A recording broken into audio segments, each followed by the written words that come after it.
कोई और अगर प्रधानमंत्री होता तो मणिपुर की घटनाओं के बाद मचे हाहाकार पर मारे शर्म के कुछ बोल नहीं पाता। लेकिन नरेंद्र मोदी जी को कोई फर्क नहीं पड़ता कि कारगिल का एक योद्धा कह रहा है कि हमने तो देश की इज्जत बचाने के लिए जिंदगी दांव पर लगा दी और आपकी काहिली ने मेरी पत्नी की इज्जत बीच सड़क पर नीलाम कर दी। पूरी संसद गूंज रही है कि मणिपुर पर आकर बात करिए, लेकिन मोदी जी भारत की संसद से भागते फिर रहे हैं। 3 महीने से जनता से भागते फिर रहे थे, लेकिन ये सब भूल कर वो फिर से अब भाषण झाड़ने में व्यस्त हो। उनका बस एक ही नारा है कि तुम मुझे वोट दो और मैं तुम्हें भाषण दूं। उनका जिंदगी का बस एक ही लक्ष्य है कि सत्ता के मजे लूटना और दिन रात एक ही चीज के बारे में सोचना कि सत्ता से कैसे चिपका रहा जाए। बता दें, मणिपुर की औरतों, बेटियों और बच्चियों के विश्वासघात पर शर्मिंदा होने के बजाय वो विपक्ष को गोलियां देने में व्यस्त है। वो अजीब प्रधानमंत्री हैं जो अपनी नाकामियों का भी उत्सव मनाते हैं। वरना कैसे हो सकता है कि हर साल 2 करोड़ रोजगार मतलब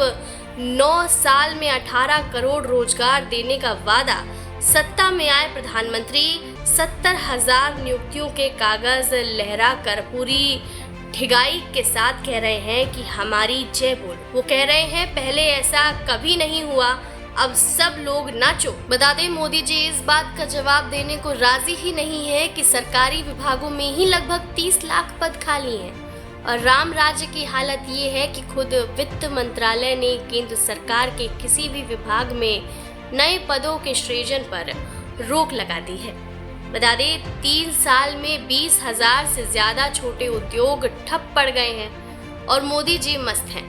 उनके झूठ की पोल खुद उन्हीं की सरकार के अपनी रिपोर्ट ने खोल दी थी। 2019 में दूसरी बार ताजपोशी के अगले ही दिन सीएसओ ने बेरोजगारी के आंकड़े जारी करते हुए माना था कि 45 साल में ऐसी बेरोजगारी कभी नहीं हुई और तब कोरोना नहीं आया था। 4% की बेरोजगारी भयावह मानी जाती है, लेकिन मोदी जी ने 18 घंटे काम करके ये बेरोजगारी 6% के बाहर पहुंचा दी। 2 करोड़ सालाना के रोजगार की हालत ये है कि इसके बाद से सरकार ने बेरोजगारी का आंकड़ा जारी करना ही बंद कर दिया। वहीं सीएमआई की रिपोर्ट कहती है कि प्रधानमंत्री के इस मास्टर स्ट्रोक के कारण लोगों ने काम मिलने की उम्मीद तक छोड़ दी है और मोदी जी कहते हैं मेरी जय बोलो।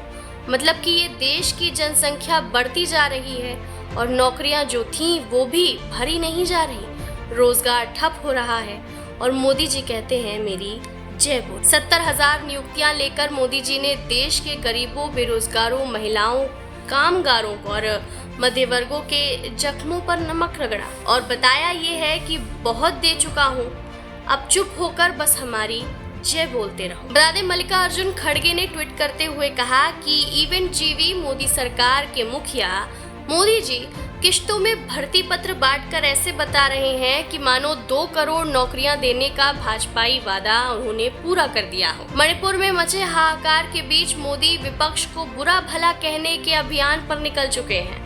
वो ऐसे प्रधानमंत्री हैं जो सरकारी मंचों का इस्तेमाल विपक्ष को बुरा भला कहने के लिए करते हैं। मोदी जी कहते हैं कि पिछली सरकारों ने बैंकिंग क्षेत्र की रीढ़ की हड्डी तोड़ दी थी, फिर साल 2014 में हमने बैंकिंग क्षेत्र को फिर जीवित करना शुरू किया और आपको भी याद होगा कि बैंकों की शिकायत के बावजूद मोदी सरकार हाथ पे हाथ धरे बैठी रह गई थी और माल्या भाग गया था। इसके बाद तो जैसे मोदी जी की कृपा से लाइन ही लग गई, नीरव मोदी 13,000 करोड़ लेकर भाग गए। बता दें, मणिपुर पर हाहाकार मचे बवाल के बीच नरेंद्र मोदी जी ये कह रहे हैं कि हमने देश के सरकारी प्रबंधन को मजबूत किया है। कैसे किया जा रहा है मजबूत कि बैंक लुटेरे देशद्रोही मेहुल चौकसी को प्रधानमंत्री कैसे पुकारते थे और नहीं जानता।